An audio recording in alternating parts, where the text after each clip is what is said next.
Perween Rahman was an extraordinary woman working in a difficult part of Karachi, and she was somebody who dedicated her life to helping those less fortunate in society. Ever since she was a child, I mean, she would resist. If there was anything that was wrong, she would stand up. You know, as a kid, she'd stamp her foot and she'd stand up for that, you know. She had this stubbornness or whatever, you know, and she could not tolerate any kind of unfairness. She worked for an NGO called the Orangi Pilot Project, and in her work she came across two big things that were particularly unjust. That is the stealing of water and the theft of land. What happens is that the water is stolen through hydrants, you know, and this is then filled into tankers, and these tankers are then sold into to the industries, mainly to industries.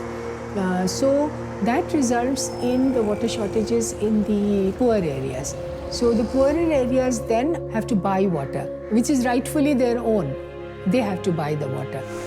Hundreds of millions of dollars were being siphoned out of the public water system every year and going into the pockets of criminals and people higher up in the chain who were, turning a blind eye to this or overseeing it.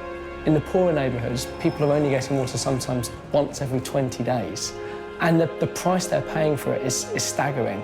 In Karachi, people can be spending up to 50% of their wage on water.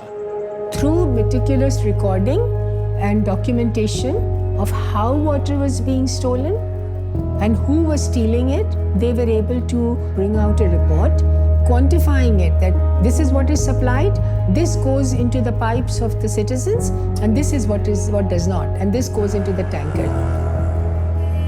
This was published, this was then launched in 2009, and this led to a lot of the illegal hydrants being demolished. She documented it in an irrefutable manner, so people could not dispute that there were illegal water hydrants in police stations, there were illegal water hydrants in schools.